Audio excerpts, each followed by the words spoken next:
지난주에는 참 여러 가지 충격적인 내용이 있었습니다. 예, 오늘도 서상범 과거청산통합연구원 상임이사 서상범 이사님 나오셨습니다. 안녕하세요. 안녕하십니까. 예.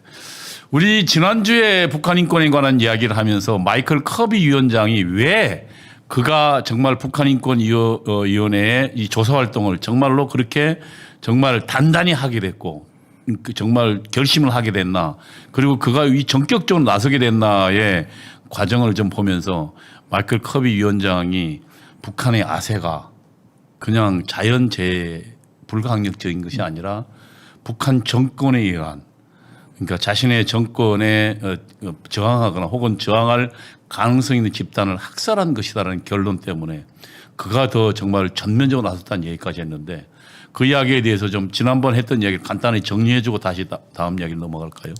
예, 마이클 커비 위원장이 조사위원장에 임명이 됐을 때는 한국에 대해서 잘 모르는 분이었다고 말씀드렸죠. 예. 그리고 불과 몇 개월의 조사를 하고 이분이 내린 결론은 조금 전에 원장님이 말씀하신 정권의 이익을 위해서 국민들을 갖다 자의적으로 굶겨 죽였다라고 결론을 내리셨죠. 천인공노할 일이네요. 정권이. 그러니까 정권의 기본 임무는 뭐 옛날 봉건제뿐만 아니라 왕정이라도 결국 백성들을 보살피는 게 정권의 임무인데, 예, 그렇습니다. 그 백성들을 80만, 100만 혹은 뭐 상간에 300만까지 정권이 자신의 정권을 유지하기 위해서 굶주려 죽였다는 얘기 아닙니까? 예, 그렇습니다. 충격적인 사실이네요.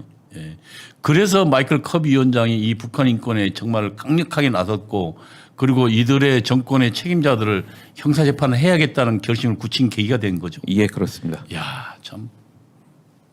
그래서 오늘은 그분이 그렇게 결심을 하고 몇 달 동안 조사를 해서 나온 그 결과 보고서에 대해서 좀 설명을 드리려고 합니다. 그러니까 그분이 호주에서 대법원 판사를 했으니까. 예. 그러니까 이 그런 어쨌든 진위를 파악하는 능력은 뭐 평생 재판에 있었으니까. 예, 예, 그렇습니다. 누구보다도 거기에 대해서는 정확할 거 아닙니까? 예, 예. 그런 그가 결론을 내렸다는 건 너무 명백하다는 얘기죠. 예, 그렇습니다. 예. 그 내용을 좀 소개해 주시죠, 오늘. 예, 알겠습니다. 먼저 좀 PPT를 좀 올려주시기 바랍니다. 예, 이게 2014년 2월달에 발표된 최종 보고서입니다. 약 한 400페이지가 되는 보고서인데 처음 한 40페이지 정도가 결론과 권고 사항이고 나머지는 인권 침해 사례를 정리한 그런 보고서입니다. 다음 페이지 부탁드립니다. 이게 2013년, 14년입니다. 24년도. 예. 네. 그러니까 총론적으로 얘기해 갖고 이 보고서의 첫 줄은 이렇게 시작되고 있습니다. 그러니까 국내외 사법기관에서 조사에 착수할 수 있을 만한 수준의 증거를 모았다. 아, 그래서 그냥 일방적 주장이 아니라 예, 예. 증거가 있다는 얘기네요. 그렇죠. 예. 그러니까 사법기관에서 예. 조사에 착수하고 재판을 벌일 만한 그런 정도 수준의 증거에 입각해 갖고 이제 조사를 했다는 그냥 게 뭐 보고서 한쪽 첫 증언이나 줄입니다. 뭐 그런 추론이 아니다는 예, 얘기죠. 예, 그렇습니다. 그래서 내린 결론이 북한 정권에 의해서 조직적이고 광범위하고 심각한 인권 침해가 자행됐고 대부분의 경우는 반인도 범죄에 해당된다. 그리고 그 가해자들은 노동당의 핵심 기관, 국방위원회, 보안기관, 군, 검찰, 사법부, 노동당. 그러니까 말하면 국가기관이 총체적으로 가해를 했다라고 국가기관이 총체적으로 한 거예요. 예, 예. 예. 그리고 이렇게 가해를 하게 된 본질적인 거는 최고 지도자, 주체 사상, 계획 경제, 유일 당체제 이런 북한이 갖고 있는 그 이념의 본질에서 이런 사건이 벌어졌다라고 결론을 내려졌습니다. 다음 페이지 부탁드립니다. 북한 전체를 도대체가 인간이 살 수 없는 나라고 최악의 악마적 정권이라는 얘기네요. 예, 예, 그렇습니다. 예. 예, 그래서 이제 UN 이사회에서 9가지 조사 범위를 설정을 하고 조사하라고 그랬는데 그걸 쭉 조사를 했는데 사상과 양심의 자유, 언론 표현 결사의 자유가 완전히 없다. 우리가 관심 있는 건 저희 사상의 자유, 예? 언론, 종교의 자유. 그러니까 저건 뭐 결국 자기들이 민주주의 나라라고 하지만 저건 민주주의가 아닌 거죠. 예, 예, 그렇습니다. 자유가 없는 게 무슨 저게 전체주의 나라죠. 네네. 예. 뭐 나머지 얘기들은 다 많이 들으신 얘기들입니다만 이 중에서 가장 저희한테 좀 익숙치 않은 게 성분 제도에 따라 차별을 한다라는 얘기입니다.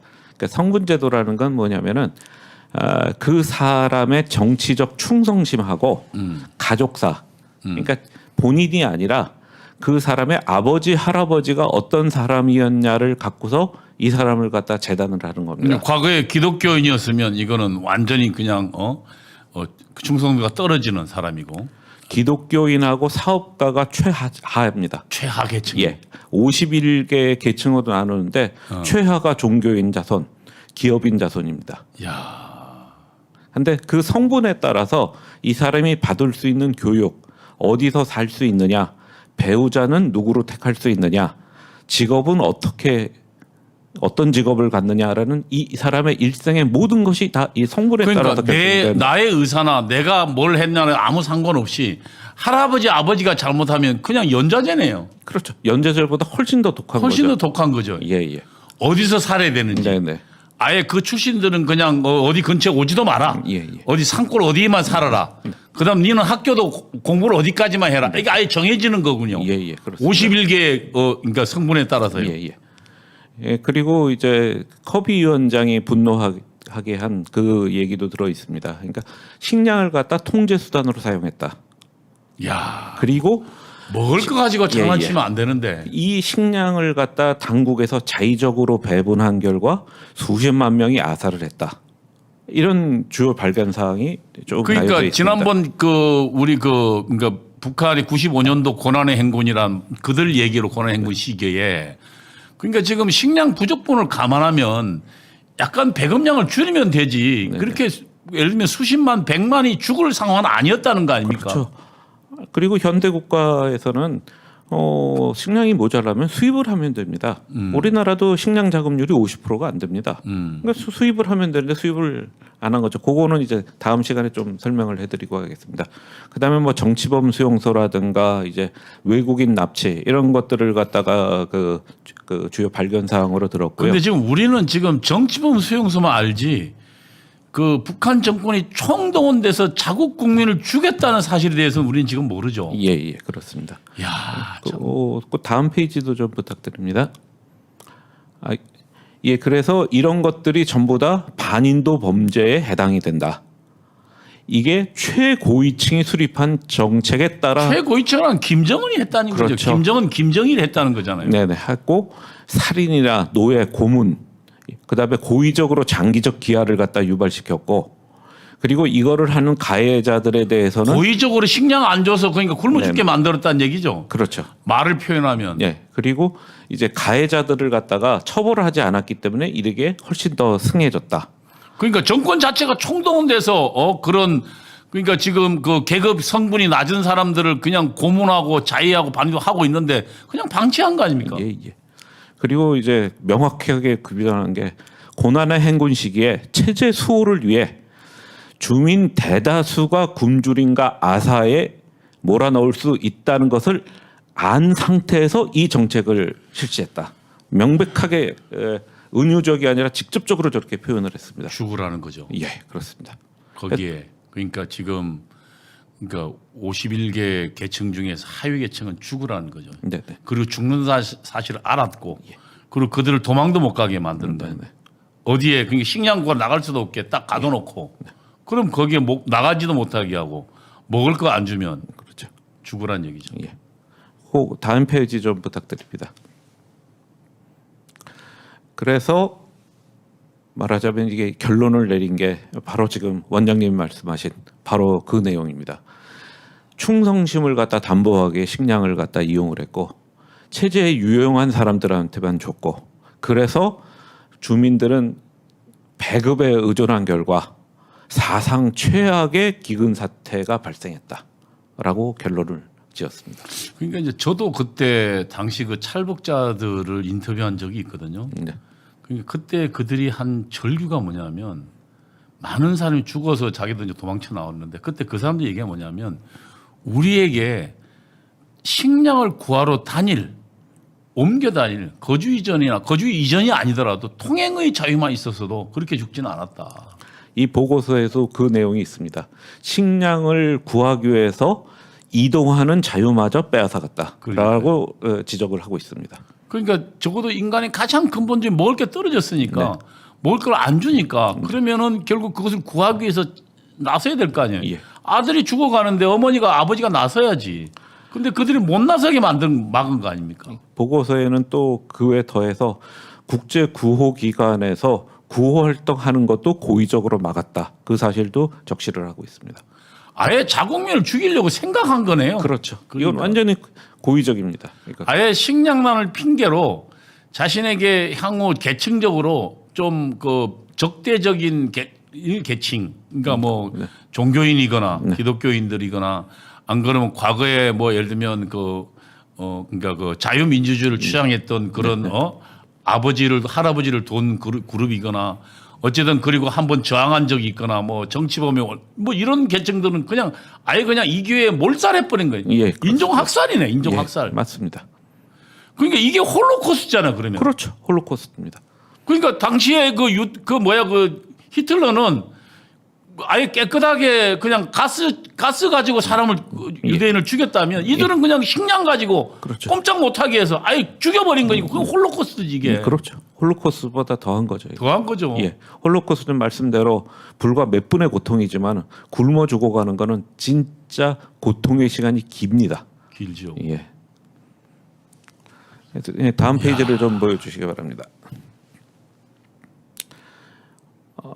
그래서 이 보고서의 그 위대한 점은 발견 사항, 유죄를 갖다가 그 밝혀낸 사항이 아니라 저는 이 권고 사항에 있다고 봅니다. 그래요? 왜냐하면 이러한 인간 말종 같은 놈들을 갖다 어떻게 처벌하느냐도 중요하지만은 어떻게 하면 인권 개선을 해야 된다는 것도 있기 때문에 북한 정권에 대해서 권고를 하는데 최고 지도자와 노동당의 권력을 견제를 해야 된다. 해서 이제 상권 분립과 같은 개혁을 실시해야 되고. 저게 이제 지금 현재 그 김정은 수령 유일 독재 체제에서는 불가능하잖아요. 그렇죠. 그러니까 결국 저거는 견제와 그러니까 체크한 밸런스라는 것은 자유민주주의거든요. 예, 예. 그러니까 결국은 자유민주주의가 그러니까 저들의 지금 현재 그 수령 유일 체제를 그러니까 그 수령들 중심으로 그 나머지를 도려내고 거기에 결국 그러니까 체크한 밸런스, 이제 견제와 균형을 도입하는 자유민주주의 도입돼야만 저들이 산다는 거 그 이야기를 하고 있는 거네요. 예, 그렇습니다. 그 결국은 저 정권 무너지란 얘기죠. 제 말하면 체제를 갖다 전복한다.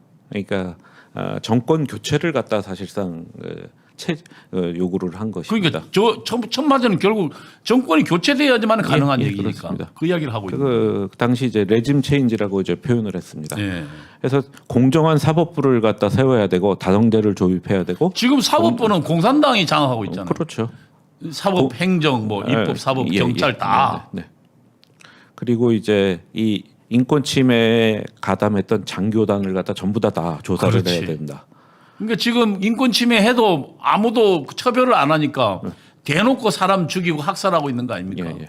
그리고 책임이 있는 비밀 정보기관이라든가 경찰 조직들을 갖다가 다 해체를 해야 된다. 저게 이제 그 전체주의 특징 중에 하나거든요. 예, 레이몽 아롱이 쓴 그 그렇죠. 전체주의 특징 중에 보면 그러니까 그 선전 기관을 국가가 장악하고 그 다음에 그러니까 체제 이데올로기가 있고 그러니까 주체사상 이데올로기가 있고 선전 기관을 장악하고 그 다음에 그 이데올로기에 따르지 않는 사람을 처벌하는 비밀 경찰 조직 이게 있다는 이게 이제 전체주의거든요. 그런 거를 갖다 싹 다 뒤집어라. 한마디로 말해서 북한 정권을 민주적 정권으로 바꿔야지만 가능하지. 가능하다는 지금 그런 모임을 권고를 민주적 합니다. 감시부에 어떻게 둬? 그렇죠. 그리고 이제 북한 정권 말고 국제사회와 유엔에서도 권고 사항이 있습니다. 그 다음 페이지를 좀 보여주시죠. 유엔에도. 네. 그러니까 안보리에 대해서 북한 인권 실태를 갖다가 국제형사재판소에 회부해라. 야. 그러니까 북한이 길길이 뛰는 이유가 있거든요. 그렇죠. 그러니까 북한 인권 문제만 나오면 아주 그냥 뭐 맞은 것처럼 부들부들 떨면서 길길이 뛰잖아요. 가다피처럼 ICC에 넘겨서 처벌을 하라는 얘기죠. 그러니까. 네. 그리고 반인도 범죄에 책임 있는 사람한테 대해서 제재 조치를 채택을 해야 된다. 그리고 이제 또 하나 제시한 게 뭐냐면은 이제 조사위원회는 임기를 마치고 해산이 되지 않습니까? 그 후속 조직으로 왜냐하면 여태까지는 조사를 했지만 앞으로도 벌어질 수가 있고 그렇지. 조사가 미흡한 것도 있을 저 수도 조건이 있지 안 않습니까? 무너졌으니까 예. 지속적으로 벌어질 거고 예. 또 조사 안 된 것도 있을 수 있으니까. 임기가 있는 조사위원회가 아니라 항구적인 조직을 갖다 만들라. 야 참.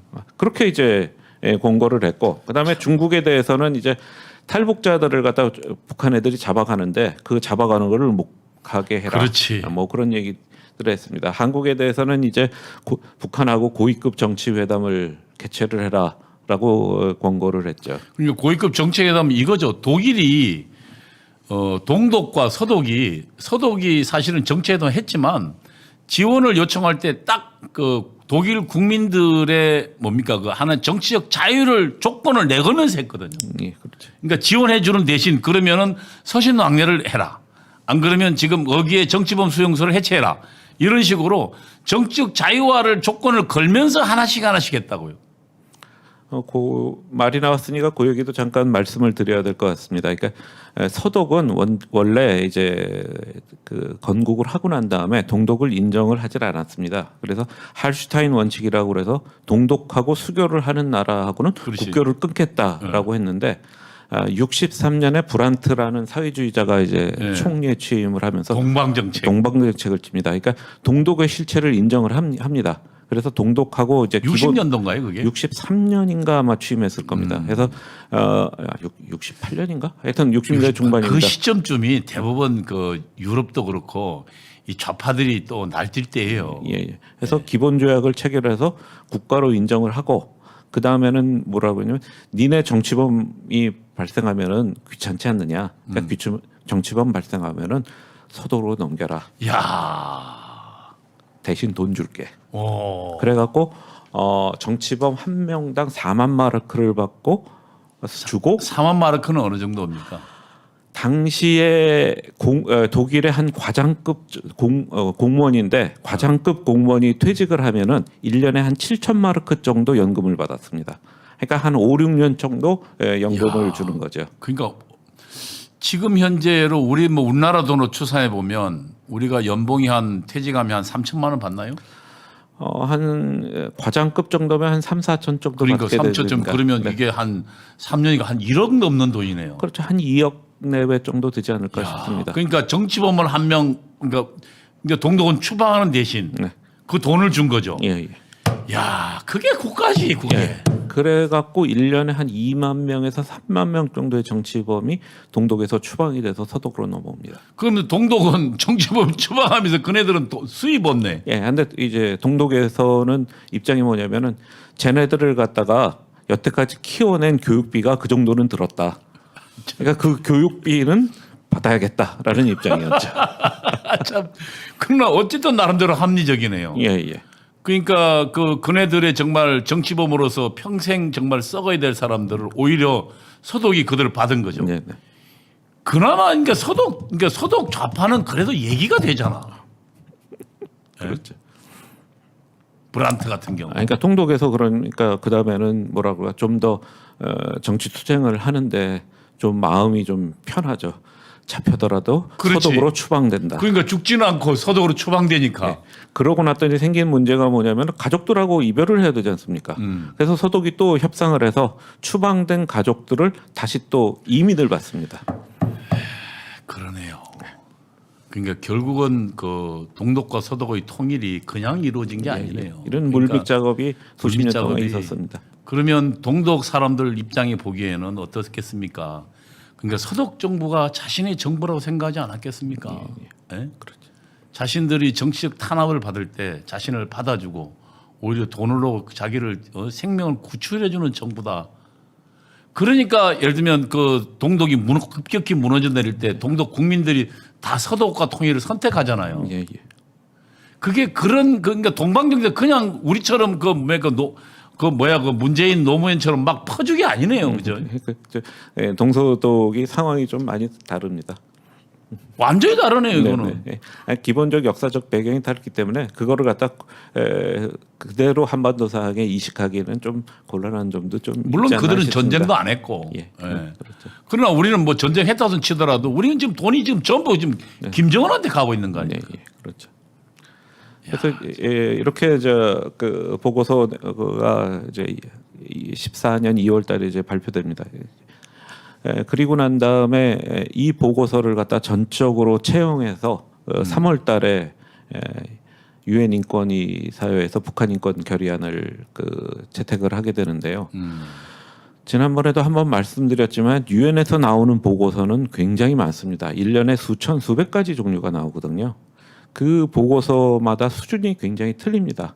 그냥 보고서 보고하면 테이크 노트 참고하겠다 하고 넘어가는 보고서도 수없이 많습니다. 그렇지만 이 보고서는 이사회에서 충분한 토의를 거쳐갖고 전체를 갖다 통째로 다 인정을 하고 그리고 보고서 내용을 그야말로 딱 한 글자만 바꿔서 결의안에 다 넣었습니다. 이 결의안하고 이제 권고사항 이런 걸 전부 다 넣었어요. 그 한 글자가 뭐냐면은 여기서 보고서에는 국제형사재판소에 회부하라라고 돼 있는데 그거는 좀 너무 심하지 않느냐 해갖고 국제사법체제에 회부하라. 재판소에 직접 해봐가지고 국제사법체제 그 말이지만 그 말이 그렇게 다소 약한 약한 그거 하나만 딱 바꿔서 보고서를 냈어요. 그러고 났더니 난리가 났죠.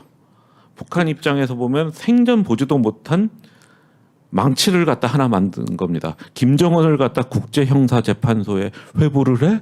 깜짝 놀랐죠. 그러니까 그 다음에는 이제 처음 당하는 거니까 허둥지둥 됐겠죠. 그러니까 이제 북한을 갖다 지켜줘야 되는 나라가 하나 있지 않습니까? 중국에서 북한을 갖다 일단 좀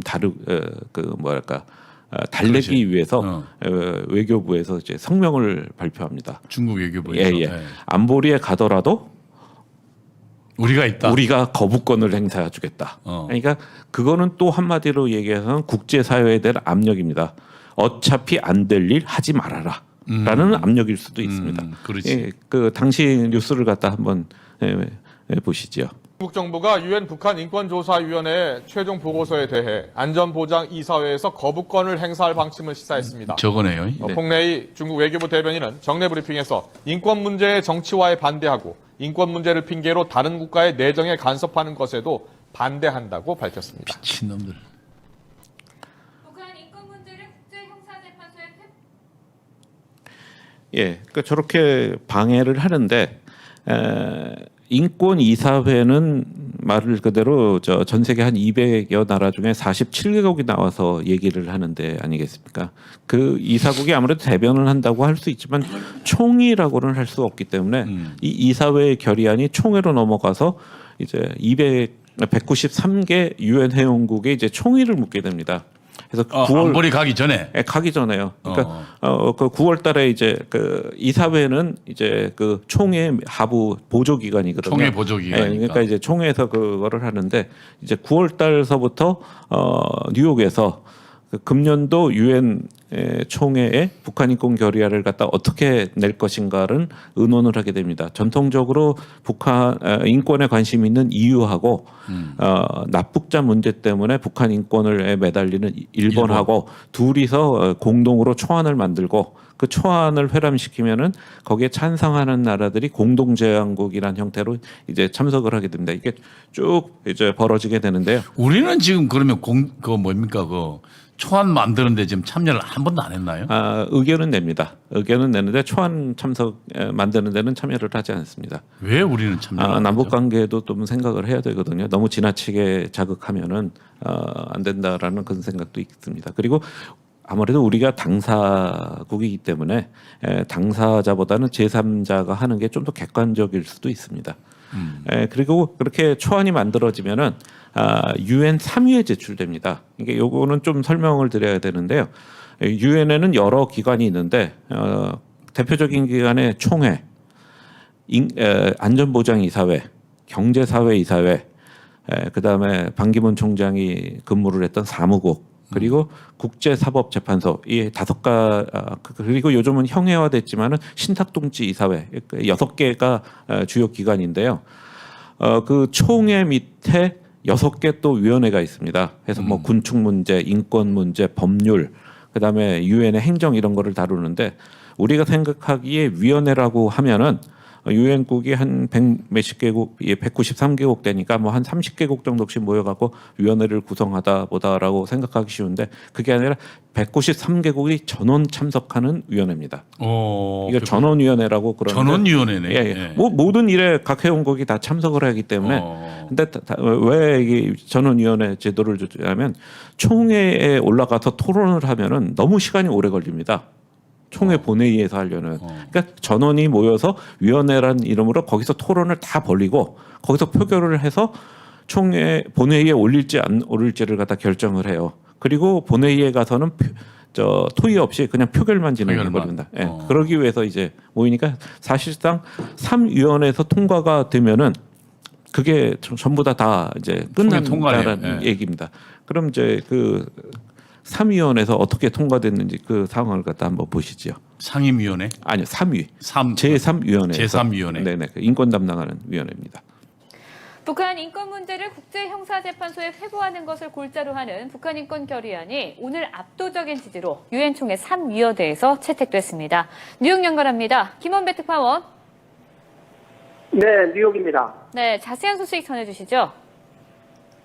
네, 북한 인권 문제를 국제형사재판소에 회부하는 것을 골자로 하는 북한 인권 결의안이 유엔 총회 3위원회에서 압도적인 지지로 채택됐습니다. 유엔 총회 3위원회는 오늘 유럽연합과 일본 등 60개국이 공동으로 제안한 북한 인권 결의안을 저 3위원회가 유엔 회원국 전원이 참석한 위원회. 반대 19, 기권 55의 압도적인 찬성으로 통과시켰습니다.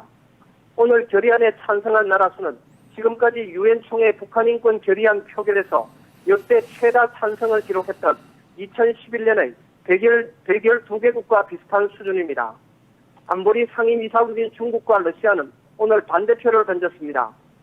유럽연합과 일본의 결의안 표결에 앞서 쿠바가 제안한 수정안은 표결에서 찬성 40, 반대 77, 기권 50으로 부결됐습니다. 쿠바는 북한 인권 문제를 국제형사재판소에 회부하는 것을 삭제하는 것을 골자로 하는 수정안을 제안했습니다.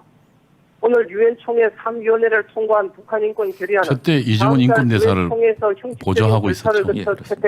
북한 인권 팀장으로. 북한은 중요한 오늘 역할을 결의안 하셨네요. 채택에 앞서 기조 연설을 통해 엄중한 결과가 있을 저때 것이라며 유엔도 가셨겠네. 결의안에 반대표를 네, 던져달라고 그때는 호소했습니다. 지금까지 뉴욕에서 전해드렸습니다. 예, 한편에서 저렇게 총회에서 올릴 결의안이 논의가 되고 그러니까 북한 인권을 담당하는 유엔 제3위원회에서 그러니까 제3위원회가 전원이 참석하는 위원회. 우리는 그냥 뭐 무슨 위원회 하면은 총회 밑에 위원회 하면 그냥 뭐 소수 나눠서 하는 거로 알지만 아예 그냥 저기는 전원이 참석하는 위원회네요. 예. 그러니까 저때 좀 특이했던 게 지금 이미 조사위원회 보고서하고 인권 이사회 결의안으로 북한의 말하자면 잔혹함이 역력히 이미 드러났지 않았습니까? 그걸 갖다 이제 아무도 부인할 수 없는 상황이기 때문에 저 토론을 할 때 북한 편을 들은 나라들이 별로 없었어요. 그리고 저기 지금 우리 보고서에 보면은 이 뭔가 사법 재판에 전부 인용될 만한 전부 증거들이 다 있는 보고서를 만들어냈다고 했으니까. 그래서 저 때만 하더라도 그래도 혹시나 해서 표결에 붙였는데 표결을 붙인 거가 압도적 다수로 국제사회에서 그걸 다 인정을 해버렸기 때문에 그 다음서부터는 표결의 의미가 별로 없는 거예요. 이미 다 공지의 사실이 됐으니까. 그래서 2015년서부터는 표결을 잘 안 하고 그냥 컨센서스로 그러니까 나는 저거에 반대하지만 표결은 요구하지 않겠다라고 해서 의장이 표결 안 하고 그냥 컨센서스로 통과합니다 하고 넘어가는 그런 일이 그다음부터 계속. 그러니까 저 보고서가 사실은 북한 인권을 전 세계에 알리고 그러니까 기정사실화는 아주 중요한 기념비적 문건이 되겠군요. 네. 그러니까 이제 총회에서 북한 인권 상황 김정은을 갖다가 ICC에 회부하라고 안보리에 요구할 거라는 게 이미 다 명확히 되기 때문에 그럼 안보리도 이제 일을 해야 되잖아요. 그럼 이제 그러면 일을 해야 되는데 지난번에도 말씀드렸지만 국제사법재판소 해부하는 건 안보리 권한이네요. 안보리 권한입니다. 그러니까 근데 이제 중국하고 러시아는 안보 문제는 안보리 거고 인권은 인권이사의 거기 때문에 안보리에서 다루는 거는 부적절하다는 입장이니까 안보리의 의견을 갖다 모아야 돼요. 근데 안보리에서 공식 회의를 하는데 경론이 벌어지고 뭐 상정안이 부결되고 그러면은 모양새가 좀 이상하지 않습니까? 안보리가 형식적으로는 말하자면 이제 이제 지구 전체의 의사를 총의를 갖다 모으는 기관인데 그리고 만장일치로 하고 있고. 뭐 하여튼 좀 업무를 갖다가 좀 스무스하게 하기 위해서 비공개 회의를 갖다 엽니다. 그 아리아 포뮬라라고 하는데요. 경론이 벌어질 것 같은 의제는 미리 문서로 남기지 않고 회의 기록도 남기지 않고 그거에 대해서 발표하지 않는 것을 조건으로 해서 비공개로 이사국끼리 모여갖고 회의를 하는데 9월 달에 그래서 아이리아 포뮬라 비공개 회의가 열립니다. 이게 92년에 처음 생긴 건데요. 그때 미국이 이라크를 침공하지 않았습니까? 즉 이라크 침공하는 게 이제 옳은 거냐 그른 거냐 갖고 안보리에서 굉장히 의견이 분분했거든요. 그러니까 이렇게 되면 안보리가 회의가 잘 안 되니까 비공식으로 미리 좀 사전 얘기를 하자고 그때 이제 베네수엘라 대사 그 양반이 안보리 의장이었는데요. 아리아 대사가 처음으로 제사안에서 했다 해서 아리아 포뮬라라고 그래서라고 이름 명령이 됩니다. 이제 거기서 의논을 했는데 중국과 러시아는 계속 자기 거부권 행사하겠다라고 얘기를 했는데 유엔 헌장에 거부권은 의사 진행 사항이 아닌 거에 대해서만 거부권을 행사할 수 있다고 돼 있어요. 의사 진행에 대해서는 상임이사국들이 거부권이 없습니다. 그러니까 상정되는 것에 대해서는 거부권 행사 못 하는군요. 예, 그렇습니다. 9표만 얻으면은 할 수 있는 거예요. 상정은. 네네. 그래서 그때 회의를 해보니까 찬성하는 나라가 9표를 넘었습니다. 11표였나 12표였나 그랬어요. 그래서 9월 달에 그 회의를 다 마치고 이제 총회에서 결의안이 나오기를 기다려야 되잖아요. 결의안 나오기 전에 미리 일하는 거는 조금 이상하지 않습니까? 그래서 총회에서 3위에서 11월 달에 표결을 해서 통과를 시켰고 12월 달에 12월 중순에 총회에서 북한 인권 결의안을 갖다 통과를 시킵니다. 그렇지. 우리가 보통 12월 달 그때쯤 우리 대통령들이 유엔 총회 참석한다고 가잖아요. 예. 그때 이제 고위급 시간이죠. 그래서 12월 말에 돼갖고 이제 총회 결의안이 통과되는 걸 기다려서 안보리에서 북한 인권을 갖다 토의를 하게 됩니다. 그 영상을 갖다 한번 보시죠.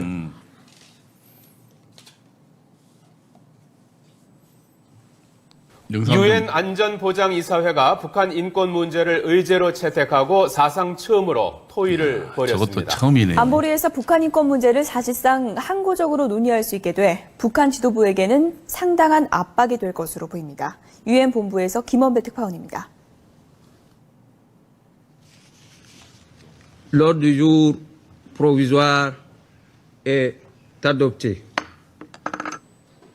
북한 인권 문제를 안보리 의제로 채택하기 위한 표결에서 우리나라와 미국 등 11개 나라가 찬성했습니다. 중국과 러시아는 예상대로 반대표를 던졌고 아프리카의 차드와 나이지리아는 기권했습니다. 안보리는 북한 인권 문제를 의제로 채택한 후 곧바로 토의를 벌였습니다. 상임이사국인 미국과 중국은 찬반 대결을 벌였습니다. Today we have broken the Council's silence. We have begun to shine a light, and what it has revealed is terrifying. 并以此介入朝鲜人权问题，将与上述目标背道而驰，有害无益。 안보리가 사상 처음으로 북한 인권 문제를 논의했지만 결의안 채택은 상임이사국인 중국과 러시아의 반대로 당장은 힘들 것으로 보입니다.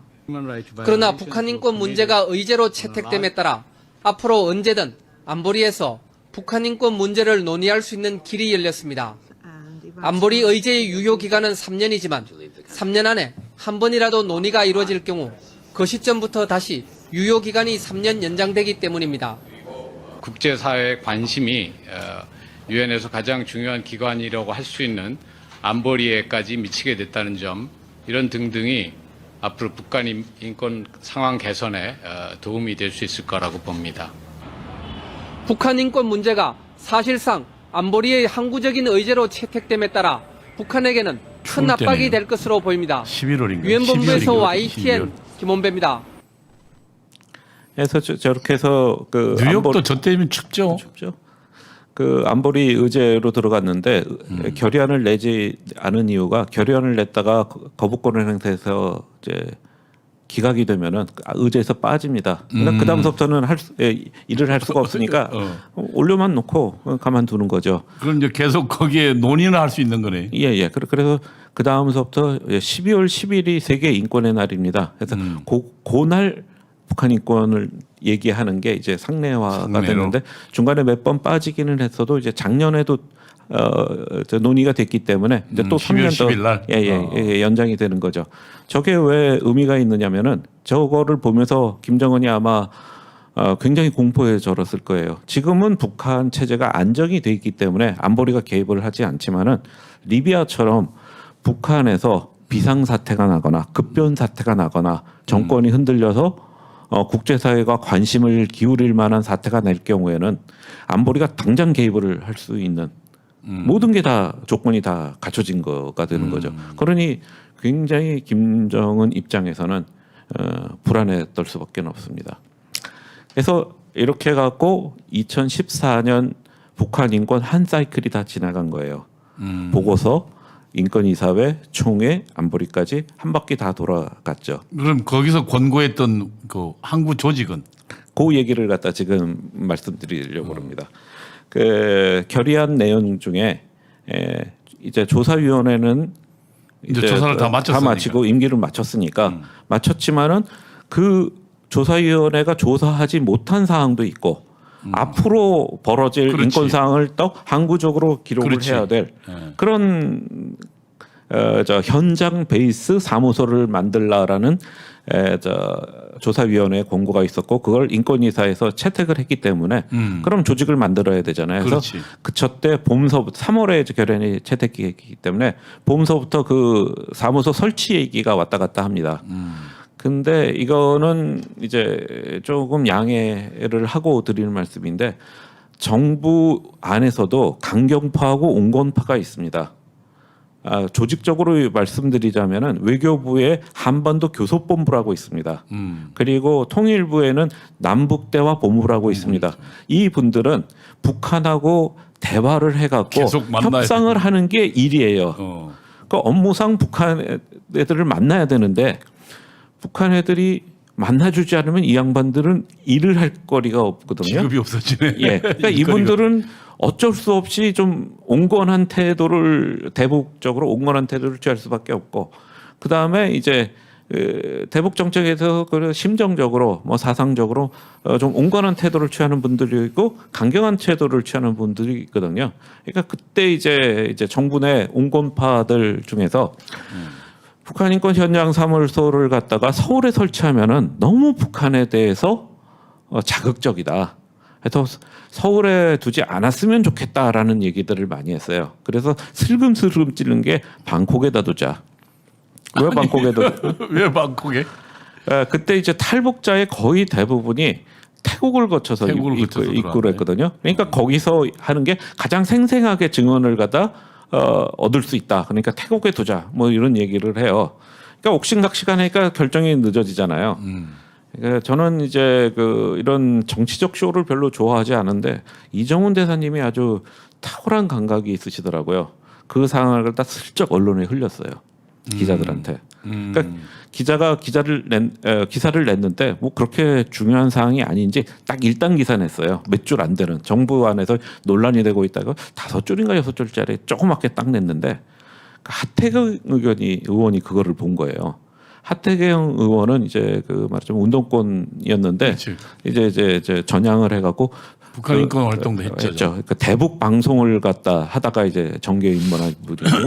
이래도 그쪽에 감이 있지. 예, 이래 돼서는 안 된다 해갖고 동료들 의원들한테 연명장을 돌려갖고 55분의 그 성명을 사인을 받아갖고 성명서를 발표한 거예요. 왜 그 현장 사무소가 방콕에 가야 되냐? 서울로 유치해야 된다. 요거는 신문에서 좀 길게 났어요. 한 두 그렇지, 줄이 국회의원 55명이 예, 2단인가 3단 정도로 났는데 대통령이 그걸 보신 거예요. 그래서 청와대에서 지시가 떨어졌어요. 서울에다가 사무소를 두도록 해라. 그 전엔 그럼 박근혜 대통령이 몰랐군요.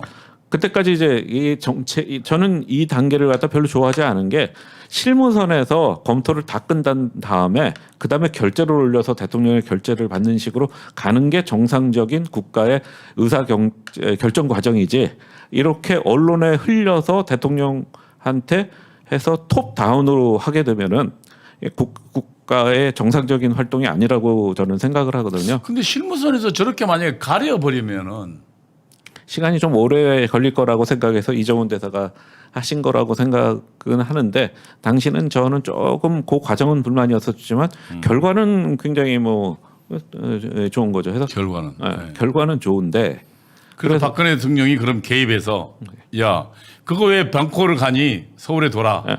정확히 해서 한국에 돌아라고 지시를 했는데, 그 다음에 또 이제 그럼 한국에 어디에 두느냐 갖고 또 옥신각신하는 거예요. 홍건파는 저 부산 좀 두자 그랬겠군요. 그러니까 온건파들은 저 송도에다 두는 게 좋지 않겠느냐, 교통도 편하고. 그리고 이제 유엔에서는 접근성이라든가 인터뷰하고 그러려면은 서울에 두는 게 훨씬 낫다고 옥신각신했어요. 그래갖고 아무래도 그때는 이미 대세가 기울었기 때문에 이제, 그리고 유엔에서 서울에 두자고 그러니까 그럼 서울에 두는 걸로 하고 적당한 사무소를 찾아보니까 종로에 있는 글로벌 센터라고 서울시 소유의 이제 그 건물이 있고, 이 건물에 그게 옛날에 그 무슨 그 뭡니까 그 거기에 그 도서 그 뭡니까 그 책 파는 서점이 있던 자리 거기에 만들어진 거죠. 예, 저 종로 소정지하고 아주 가까운 곳에 그 가까운 있는 거리에. 데인데, 네, 맞아요. 글로벌 센터에 한번 거기서 세미나도 한번 해봤어요. 네네. 네. 예, 거기서 두자고 이제 결정이 났는데 박원순 시장이 사인을 안 하는 거예요. 그놈 참. 그러니까 한국 정부하고 유엔 인권이사회하고는 협정서 사인이 다 하고 5명 소장 포함해서 5명이 이제 제네바에서 왔어요. 그러면 사무소 들어가서 일을 해야 되는데 사무소를 오픈을 안 해주는 거예요. 박원순 시장이 사인을 안 해서 뭔가 핑계를 다 대고. 그럼 아예 그냥 그 안에 시설도 못 하고 들어가지를 못하는 거예요. 들어가지 못한 거네. 네, 그래갖고 이 유엔 직원들이 그래갖고 그 커피숍에서 일했어요. 야, 참 세계적으로 정말 쪽도 이런 수모가 다 있나요? 그래갖고 이제 1년 지나갖고 아니 박원순 지가 뭐 인권 변호사라며 출신이. 이렇게 해서 한 1년 정도 왔다 갔다 하다가 커피숍에서 일했어요? 네. 그 2015년 여름쯤 돼갖고 자이드 인권 최고 대표가 방한을 하게 됐어요. 뭐 나중에 설명을 다시 할 기회가 있을지 모르지만 유엔 기구의 그 장이 오면은 대통령이 만나줍니다. 그렇죠. 유엔 사무총장급이거나 아니면 유엔 사무차장급은 만나주거든요. 유엔 최고 대표라든가 WTO 대표 뭐 이런 웬만한 유엔 기구의 장은 사무차장급입니다. 그러니까 이 사람들은 만나주고, 자이드 같은 경우에는 요르단의 왕자예요. 뭐 얘기가 나왔으니까 설명드리자면 마호메드의 후손입니다. 마호메드 딸이 알리라는 사람한테 시집을 가갖고 낳은 그 자손이에요. 그 메카와 메디나인가? 그 메카의 수호자라는 칭호를 받았던 가문의 후예예요. 대단히 그 저기 아랍에서는 엄청난 무게가 있는 사람이네. 이 가문을 하신 가문이라고 그러는데 유럽 최고의 가문입니다. 유럽이 아랍 최고의 가문입니다. 그렇지. 마호메드의 후손인데. 마호메드 후손이니까. 그러니까 이런 프린스가 오는데 대통령이 안 만나줄 수가 없잖아요. 그러니까 만나주면서 강력하게 주장을 해요. 그 사전에 얘기가 내가 가는 길에 사무실 개소식을 열겠다. 그래서 박원순 시장한테 그 얘기를 하니까 그런 사람이 와서 개소식을 열겠다는데 사인을 안 하면은 좀 이상하잖아요. 그래서 결국 박원순 시장이 이제 사인을 하게 됩니다. 그러니까 저 죽일 시장이 1년간 사인을 안 해가지고 북한인권사무소가 아예 커피숍에서 소장 포함 5명이. 네. 야, 지금 국제 유엔에 앉아 우리 대한민국 그 뭐야 그 챙비 다 당했겠습니다. 그러니까 빨리 그 사무소 열게 해달라고 얘기를 하는데 제가 얼굴이 화끈화끈거리면서 좀 견딜 수가 없더라고요. 그랬겠네요. 이게 망신도 그런 망신이 어디 실무자로 있어요? 그냥 그것도 유엔에서 지금 우리 북한 동포를 돕기 위해서 오는 건데. 예, 그래서 그 개소식을 열었는데 그 개소식 연 거를 갖다 한번 영상을 보시죠. 네. 네. 네, 좀 띄워봐 주시죠. 유엔 북한 인권 사무소가 서울에 문을 열었습니다. 북한은 자신들의 체제에 도전하는 정치적 도발이라고 강력하게 비난하고 나서 앞으로 남북 관계는 더 경색될 것으로 보입니다. 최원석 기자입니다. 유엔 산하 북한 인권사무소가 서울 중심가에 둥지를 틀었습니다.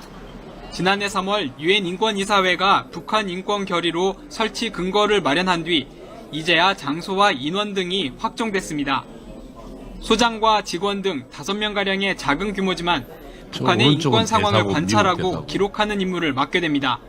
유엔의 인권 분야 수장으로 11년 만에 방한한 자이드 라하드 유엔 인권 최고대표는 전체주의 체제에 갇혀있는 북한 주민 수백만 명의 인권 변화를 위해 노력하겠다고 밝혔습니다. We firmly believe this will help lay the basis for future accountability. 윤병세 외교부 장관도 참석해 인권사무소는 보편적 가치인 인권을 모두가 누릴 수 있도록 하려는 곳이라며 인권사무소가 북한 주민들의 인권과 인간 존엄을 개선하는 데 도움이 될 것으로 기대한다고 강조했습니다. As we open the North Korea Human Rights Office, let us work together so that one day the people of North Korea will come to enjoy the same equality, dignity and freedom they so rightly deserve. 북한은 강력하게 반발했습니다.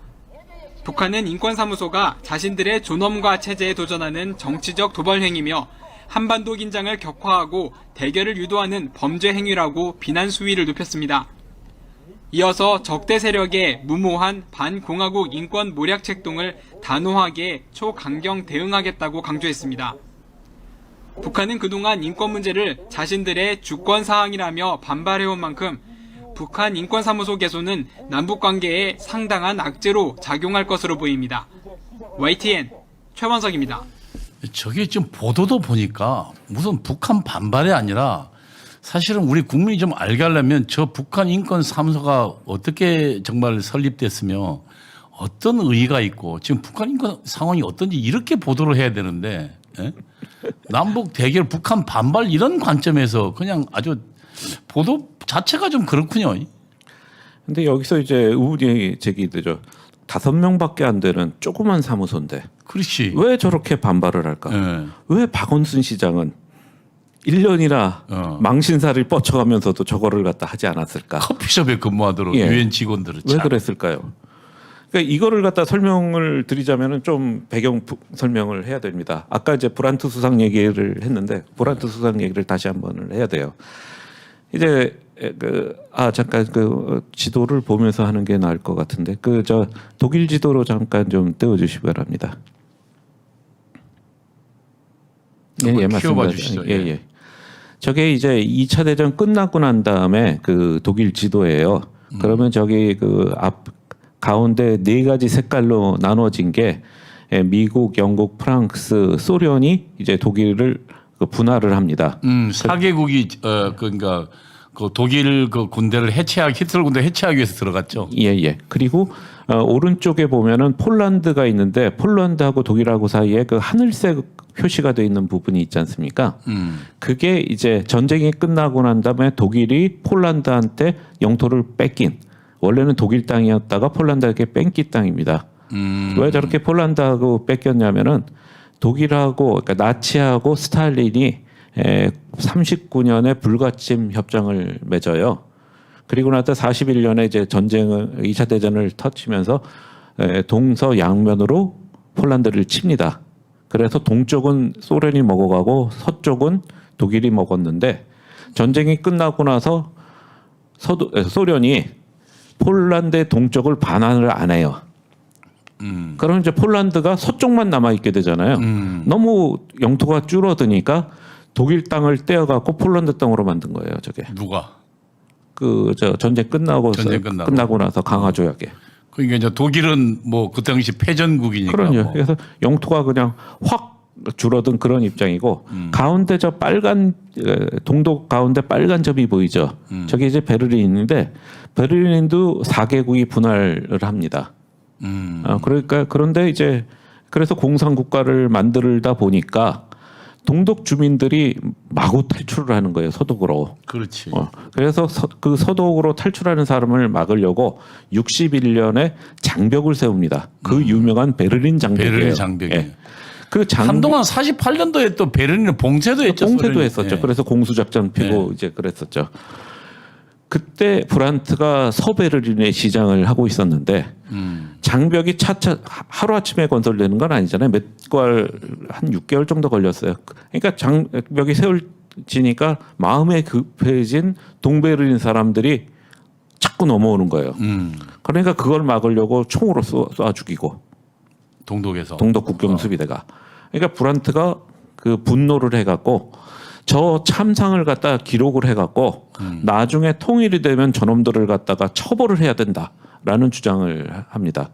근데 당시는 이제 연합국이 독일을 갖다 굉장히 약화시키려고 연방 국가를 만들었기 때문에 연방 검찰의 힘이 되게 약했어요. 그래서 그 주 검찰이 힘이 강해갖고 1년에 한 번씩 주 검찰총장들이 모여갖고 이제 검찰을 갖다 어떻게 운영해야 한다는 회의를 결정하고 했는데 이 브란트 수상이 얘기했던 이 아이디어 인권 참상을 갖다 기록해야 된다는 게 그 주총장 회의에서 주 검찰총장회에서 논의돼갖고 니더작센주의 짤스키트라는 곳에 중앙 인권 기록 보존소라는 걸 그게 만들답니다. 인권 기록 보존소군요. 예. 우리도 지금 북한 인권 기록 보존소를 만들긴 했지만 가동이 안 되고 있죠. 뭐 그냥 형용화돼 있죠. 근데 그럼 이 조그만 조직이에요. 검사 1명하고 알바 2명, 3명이서 일을 하는데 일거리가 그렇게 많지 않아서 검사 같은 경우에도 반일제 근무만 하는 조직이었어요. 근데 아까 말씀드렸던 서독에서 동독의 정치범을 갖다가 돈 주고 사오잖아요. 받아들이잖아요. 그 사람들이 와갖고 자기가 당했던 증언들이 있잖아요. 수사시 비밀 경찰한테 당했던 그 고문 사항을 갖다가 증언을 하기 시작합니다. 그거를 갖다 저 중앙인권기록보존소에서 보존을 하는 거예요. 그 사실이 이제 알려지니까 무슨 일이 벌어지냐면은 동독에서 이제 반정부 데모를 반공산주의 데모를 하다가 비밀 경찰한테 잡혀서 고문을 받는데 그 사람이 그러는 거예요. 나 어차피 2년 내지 3년 주면은 서독으로 간다. 그때 네가 고문했던 거 가갖고 일일이 다 일러 바칠 거야. 그러면 그 고문하는 그 사람들한테는 굉장한 그 부담이 되겠군요. 그러니까 그 다음부터는 비밀 경찰이 제대로 고문을 하지를 못해요. 그 다음에 국정수비대도 탈출하는 사람을 조준 사격을 하는 게 굉장히 줄어듭니다. 하늘에 대고 쏘든가 땅에다 대고 쏘고. 왜냐하면 그랬다가 자기가 저기 인권 기록 보존소에 자기가 그 거기에 이제 근거가 남길 수 있으니까. 예. 그러니까 이제 동독 입장에서는 체제 위협 요인이 되는 겁니다. 자기 그 체제 굳히는데 빵꾸가 뚫린 거잖아요. 그래갖고 형법을 개정을 합니다. 서독의 중앙인권기록보존소에 근무를 했거나 근무를 하고 있는 사람은 징역 10년 이하에 처한다. 그래? 네. 그러니까 이 법이 통과되고 난 다음서부터는 기록보존소에 근무했던 사람들은 동독으로 여행을 못 가요. 그리고 동독 정부와 범죄인 인도 조약을 체결한 동부 쪽으로는 갈 수가 없어요. 체포돼서 가면 10년을 사니까. 그러니까 그런 일을 하는 거를 갖다 하는 현장 기록 사무소가 생긴 거예요. 이야. 뉴스에서도 나오잖아요. 북한 인권 상황을 갖다 관찰을 하고 기록을 한다. 그럼 여기서 또 하나 이제 제가 좀 그렇지. 그거를 하는 그 기록 사무소가 만들어지니까 북한한테는 최악이군요. 그리고 북한 예를 들면 그 권력층 내부에 있는 친구들한테도 상당한 경계가 되겠군요. 그러니까